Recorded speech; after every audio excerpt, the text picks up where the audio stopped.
This is Roy Haggerty, and this is part 2 of a video demonstrating some underlying features of my application. In part 1, I concluded with this graphic page view of aircraft operating expense, less fuel per ASM.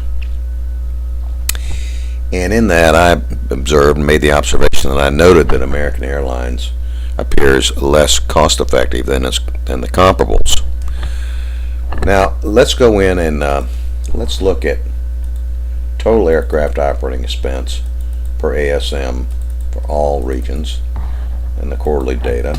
Now, this obviously will include fuel in that. Still, it appears that American Airlines is less cost-effective than the comparables. Now, this account, AOE, includes variable and fixed costs. Now, variable costs are those expenses really that occur when an aircraft is operated. Cost pool changes in relation to the volume of activity. Now, the fixed costs remain constant regardless of the level of activity, and when measured by unit volume, the results can vary substantially among the comparables. Fuel is a notable example, really, of variable cost, and its cost is pretty significant to the operation.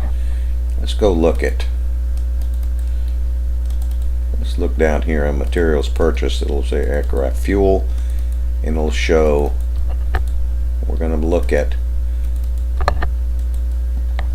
fuel as a percent of operating costs, and you'll see that it's in the high 30% for this group of operators.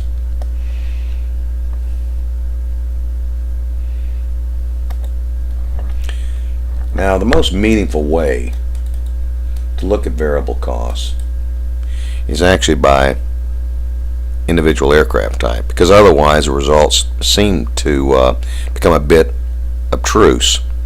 Let's move up to the 777, and let's pick aircraft operating expense, and we'll do fuel and oil. Let's look at aircraft fuel and oil effective. Now, effective means it includes related taxes as well. And let's do per block hour. Block hour now, traditionally AOE is hourly driven, so we'll look at a block hour basis, and then we'll look at international regions because it appears that the 777 is pretty much committed to international operations.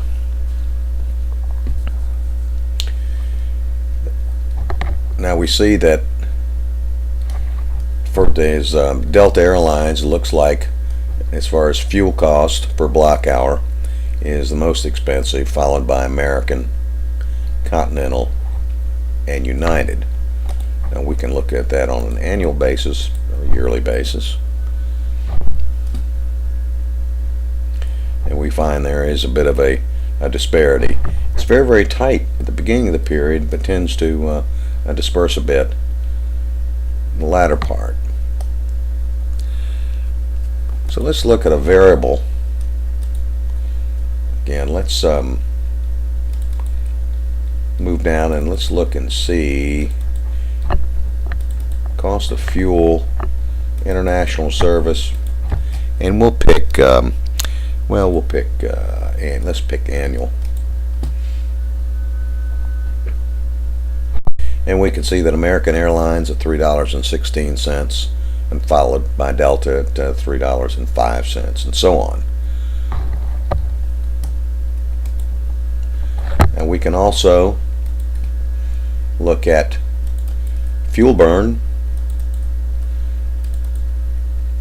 and let's look at block hour, international service. Let's look at well, why don't we look at quarterly, and we'll get the fuel burn. And we find it's fairly close. I notice that there is a flag conform here for Delta. Let's look at the source data. Let's see what the problem is there for Delta that it's detecting.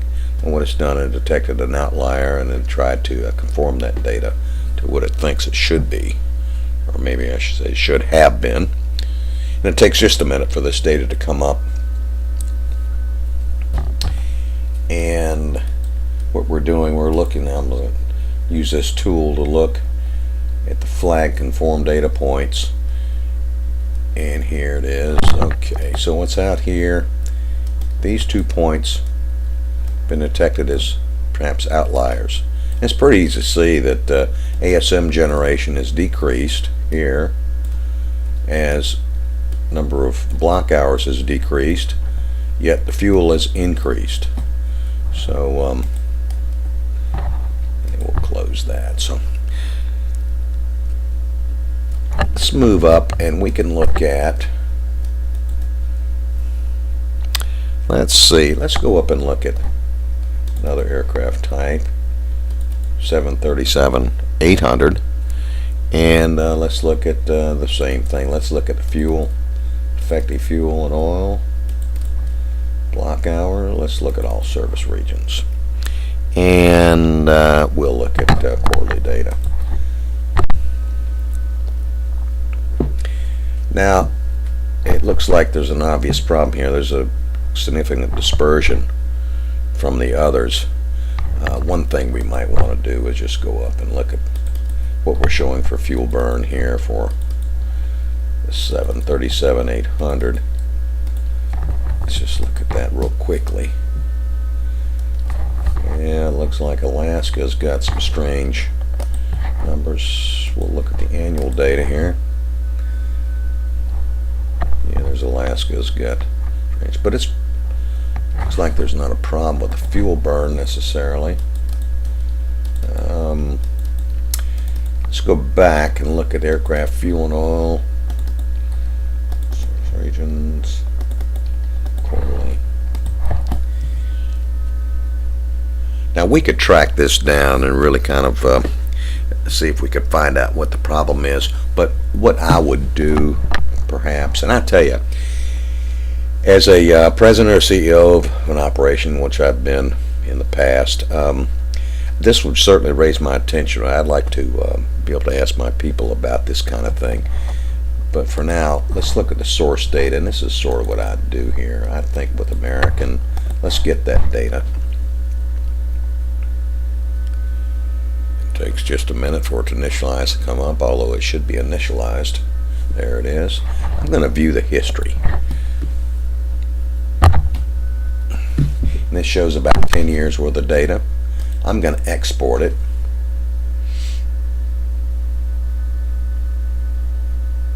And it just takes just a moment for it to do that. Must have something running in the background that's slowing this one down just a bit.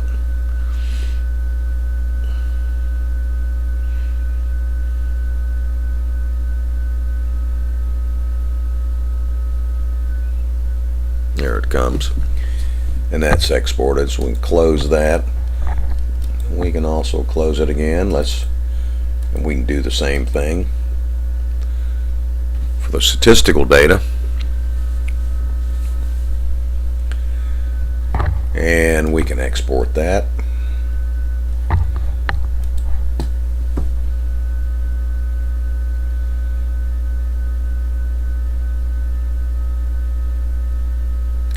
Takes just a moment. At least today it does. We can close that. Let's close that. We'll just close them all. And we can actually look at this spreadsheet into which it exported. And this gives us the statistical data.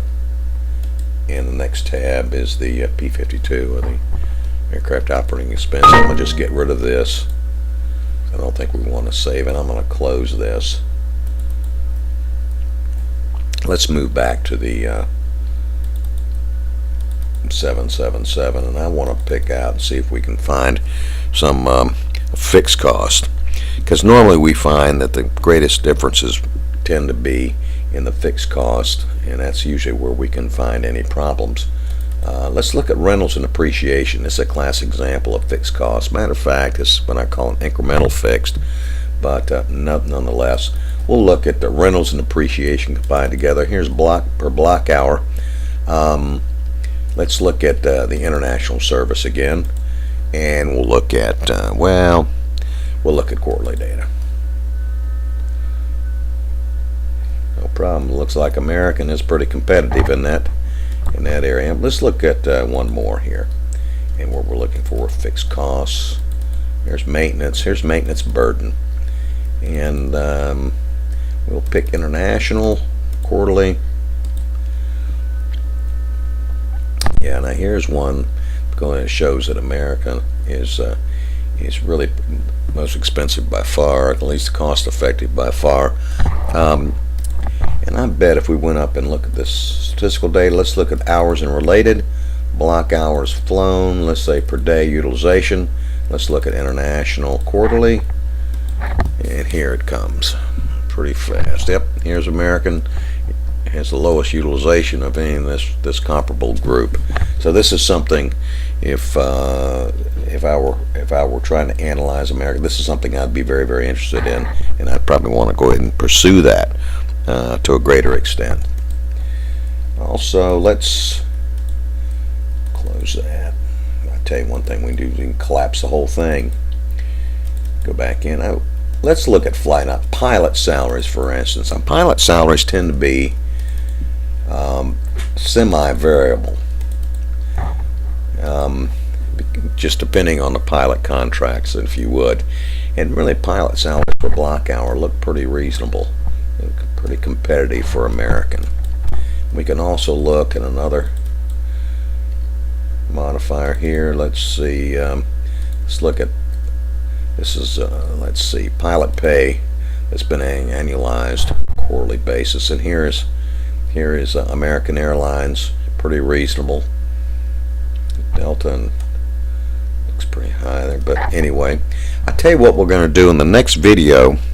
We'll continue on some of the accounts related to the labor pool.